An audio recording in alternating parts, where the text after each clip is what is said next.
Nigerian airlines will fly before the end of May, says a federal government. The International Monetary Fund (IMF) advises Nigeria orders against forex interventions.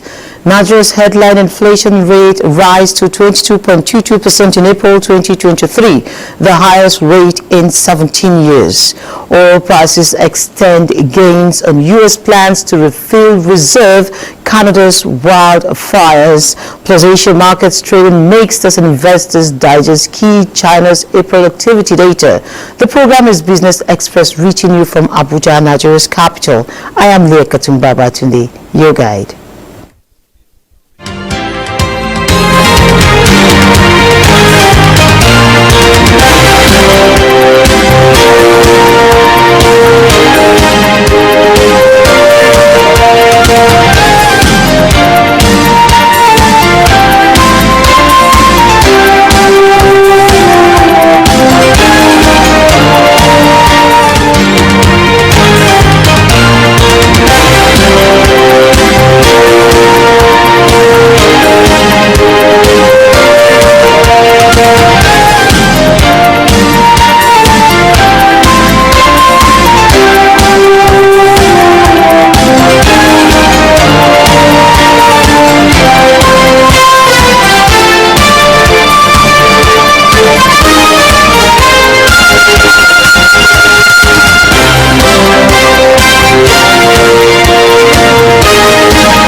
A very good morning to you. We start by informing you that Aviation Minister Hadi Sirika says Nigeria Airlines will fly before the end of May. He stated this during the Federal Executive Council's extraordinary meeting in Abuja.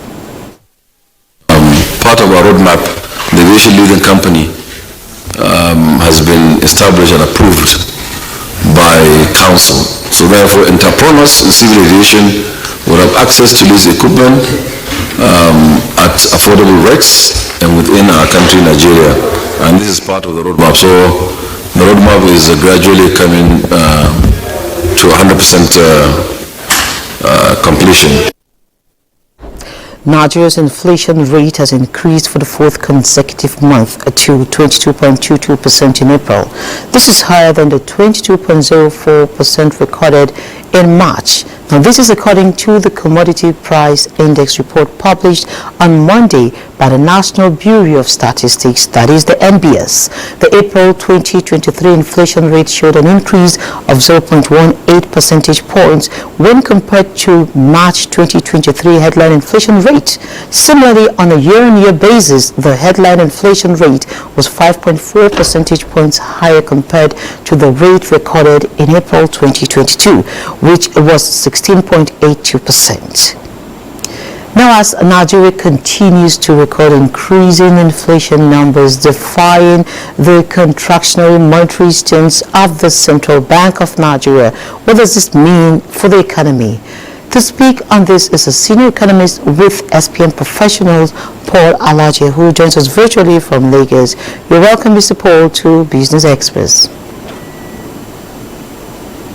Okay, I understand Mr. Paul is not ready for us. Let's take a break right now, and Business Express will return shortly.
Yes, indeed. We have Paul Alaje joining us right now. We've rectified that connection.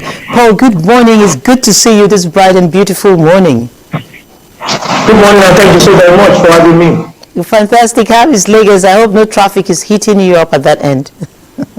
No, Lagos is traffic. It's synonymous to traffic, so we also I have hope to be you got used to to it. taste some of the food from Hilda yesterday. Yes. Okay, great. So let's go straight to the business of the day. Nigeria's headline inflation rate. We all saw the numbers yesterday. Unprecedented, 22.22% in April, the highest rate in 17 years. Can you give us a sense of this? What does this mean, 22.22%? Okay, so what inflation means, the highest in 17 years, I will just explain with somebody who earns 250,000 naira salary, provided the other things remain equal, from 1st of January 2021, by December 2023, that person's salary would have reduced significantly to 100,000. The remaining 150,000, it will still be earning it, but what the money can buy by 150,000 has disappeared. It means the face value will still remain 250, but what the 250 can buy, according to the Bureau of Statistics, will now be 100,000. That is why the danger of inflation is so potent, and we must ensure we do everything possible to bring inflation down. It means that between last year and this year, the people have lost value in terms of purchasing power of what they are earning by over 22%. It used to be 22.04%, but has since increased to over 22.22%, which of course is against the projection of the Central Bank of Nigeria that is targeting between 6 to 9% inflation rate. So food inflation now, which has been the driver of this trend, we saw it that it is risen to 24.61% over the year, and of course the rains are here, though the pattern seems not to be the normal pattern we're used to. Do you see this making any change in the coming month? Well, I'm very hopeful. Maybe with the new administration, we are going to see some sort of change. If there are changes in the key sector of the economy, which include trade, which include fiscal, which include monetary, which include agriculture, it's not just to change persons, but to change system and structure. The administration will look beyond changing individuals to changing the system and structure with vision of this law and providing more security for farmers, because food inflation remains the main driver of inflation, and it has currently engaged Gear 5 from Gear 3 or 2 that we used to know in about 8 years ago. Right now, we are currently on Gear 5, and we don't know if the inflation vehicle has a brake. If it does not have a brake and subsidies removed, I'm not very sure if there will not be a disaster. But you know, where is the theater? The theater is in our urban center, places like Abuja, like Lagos, even though the rural communities are not anywhere better. But those that are having direct impact of inflation the most are those in urban center and in town, many of which we have in our country today. So the Central Bank of Nigeria throughout last year kept hiking interest rates. Now, this is not peculiar to Nigeria. Of course, countries around the world have been hiking interest rates, and we've seen these multiple rates really not being able to curtail the rise in inflation, if I may add, and of course that is one of the mandates of the central bank. But then core inflation rate is standing at 20.14% in April. So in your opinion, is it working? This is on the back of the policy meeting that we're expecting by this time next week.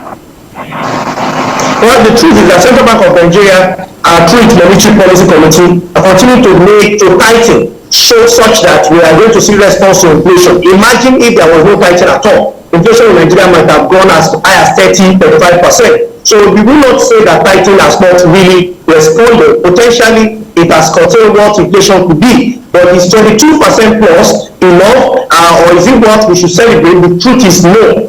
What Central Bank has also mentioned regarding inflation has been that there is need for complement coming from fiscal and trade authority. That is what I will add, trade authority. Unfortunately, this complement is not what we see. We cannot see reduction in inflation if we still have imported inflation because of exchange rate disparities which central banks cannot absolutely control because the organization cannot print the US dollars.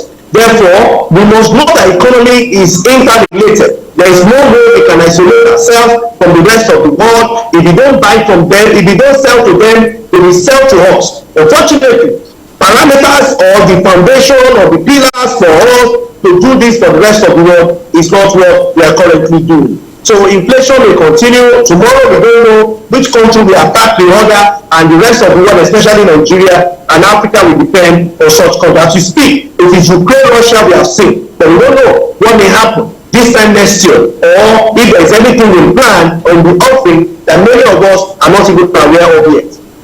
Okay, the numbers in Nigeria, when we look at them, at the numbers, and we compare to other countries, not only in Africa, outside Africa, we see that Nigeria is actually not standing alone. And then we also see that nations are having to also hike rates. But some people will be asking, how bad are these figures in Nigeria? Or is it a good sign? This is also considering that we're weeks away from a new administration. Well, I understand that there are many countries of the world that are suffering because of these concerns, but I must also tell you that there are many countries of the world that are not impacted directly by what is going on between Russia and Ukraine and a bit of other crises. You see, we have COVID, which had its impact all around the world, but we have Russia, Ukraine. Before that, we have had President Trump versus Russia, versus China in terms of trade war and tax war between the two countries. After that, COVID came. After COVID, we saw President Putin and quite a number of other. We also have domestic issues such as flood affecting the price of rice and other grains. So we have quite a lot of issues. But beyond comparing ourselves to the rest of African countries, what we should ask is, have we optimized all potential solutions that we have? We have optimized some, but whether we have done fully of all that we have, the answer is no. And I hope the authority will look at other possible solutions, which of course I've mentioned in terms of having that the connection between the fiscal and trade authority, more importantly with the monetary authority, so that we can find ourselves out of inflation that is throwing more people into poverty, hunger and deprivation when I started having this conversation with you this morning. Okay, you've touched on the issues affecting from other nations that are affecting us, the geopolitical tensions, and typically we have one that just came up, and that is Sudan. Will Sudan be having any effect on the pressure that we are facing right now? It will certainly have effect, because no country of the world is isolated. Even the country that claims separated from the rest of the world is still interacting in maybe military might or so, maybe military exchange of weapons or so with the rest of the world. So clearly, we cannot say we are independent from the rest of the world. The world is interdependent. But we should not be holier than thou, which is where I have problem with many African countries. The world have told African leaders and African people alike that we are the closest to nature and that we should be farming for the rest of the world. There is nothing more fallacious than that statement. If you read history, in the 17th century, Americans and Europeans were told the same lies. They were peasant farmers farming for the population, hoping that things would get better. Things never got better. If you want to farm, it mustn't be peasant farmer, it must be plantation. It must be organized. This is where we can reap the benefit of agriculture. But this is what we see where individual farmers just go and hope that someday there will be angel of economic prosperity will smile on them, where their product or output will be priced at will by those selling to them. Unfortunately, it doesn't work that way.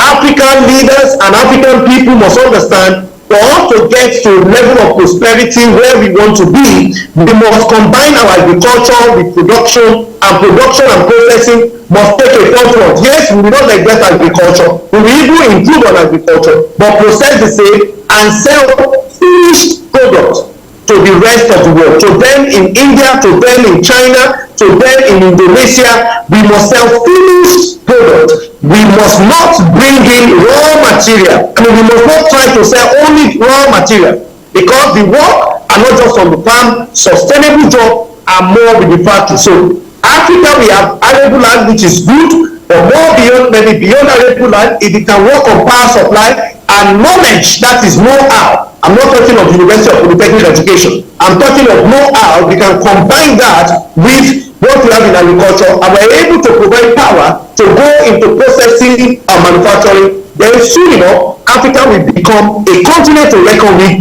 on the planet, But before all of those happen, Nigeria is the big brother of Africa. If Nigeria don't get it right, I'm afraid Africans will not be respected, Africans will not be valued, and the rest of the world will feel that we are just another set of women, as we are being treated in most part, and that is the truth in most part of the world right now. Okay, thank you for your interventions there, Paul. This is where we'll end the conversation at this time, and I wish you a very fruitful day ahead. Thank you so much. Great.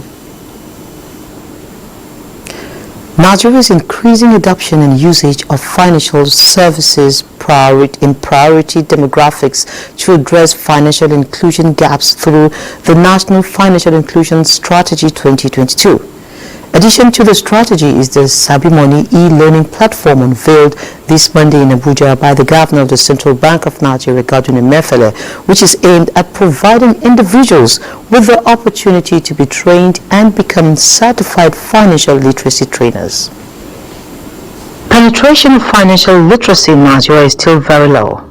Available data puts the figure at 64.1%, which is said to be connected with a shortage of skilled financial literacy trainers and limited channels for financial education. The National Financial Inclusion Strategy 2022 places high priority on financial and digital learning as a strategy for the creation of a conducive environment for serving or ensuring the inclusion of the most excluded group.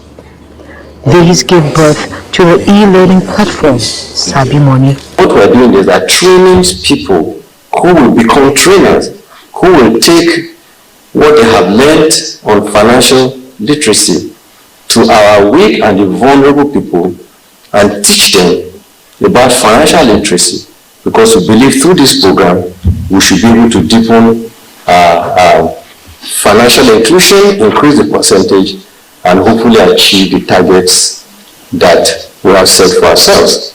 Sabi Money is a homegrown solution that targets to increase the adoption and usage of financial services in priority demographics. What it will help us do is to help us reach more people, help us scale these initiatives, give us data to review the progress and efficacy of our literacy programs, and to be an opportunity for monitoring and evaluation. The Central Bank of Nigeria is targeting to achieve 95% financial inclusion by next year, and the Sabi Money portal will serve both information and research purposes in the most effective manner. The International Monetary Fund (IMF) has advised Nigeria and other economies in sub-Saharan Africa against forex interventions to support domestic currencies. The Central Bank of Nigeria makes occasional interventions in the forex market, supporting banks with dollar injections to deepen market liquidity. The gross external reserve is about $36 billion, indicating marginal decline from $36.13 billion in February this year and $36.4 billion in January. The Naira exchange is at $461 to a dollar in the official market and around $747 to a dollar at the parallel window. Now, dollar and back of foot as the dollar, is back on foot as the U.S. default risk weighs. Let's now see how much the Naira is exchanging for the currencies.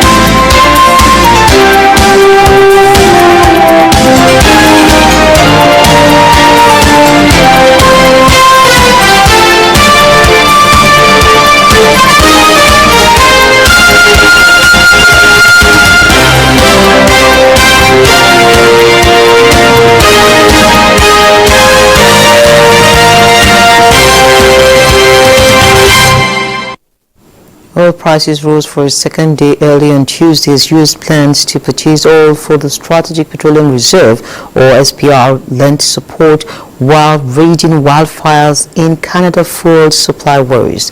Brent crude futures rose 31 cents to $75.54 a barrel, while U.S. West Texas Intermediate crude was at $71.38 a barrel, up 27 cents.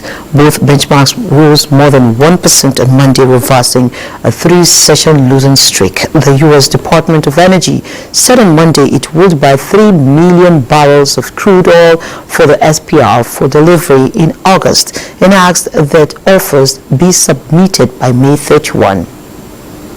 And gold ticks higher as economic risk persists. Let's take a trip to the commodities market.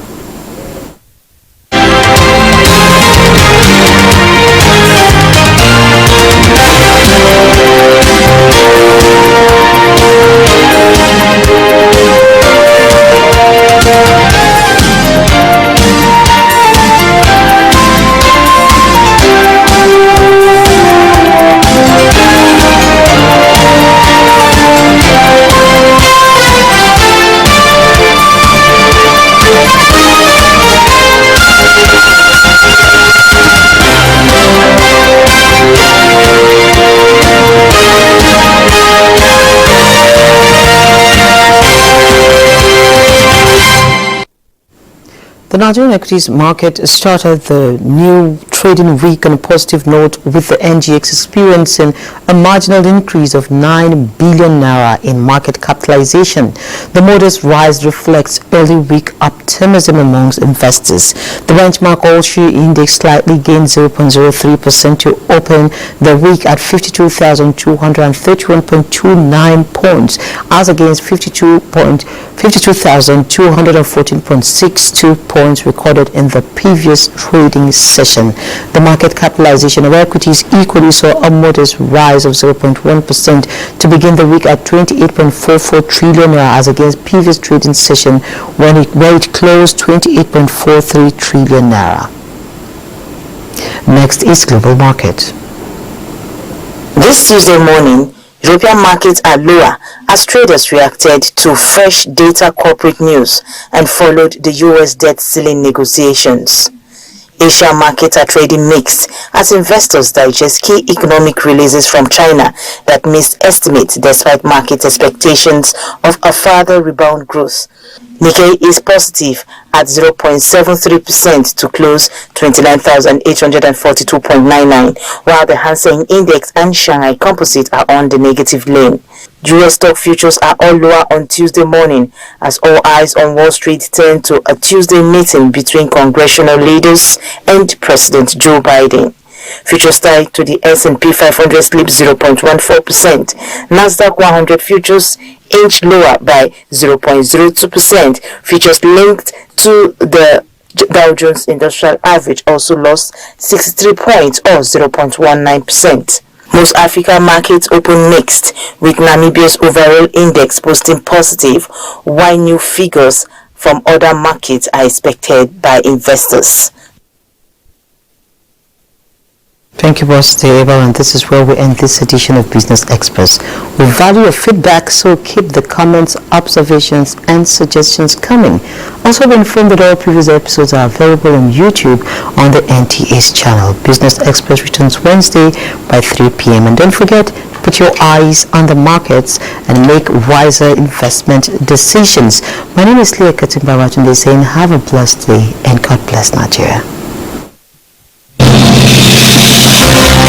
Thank you.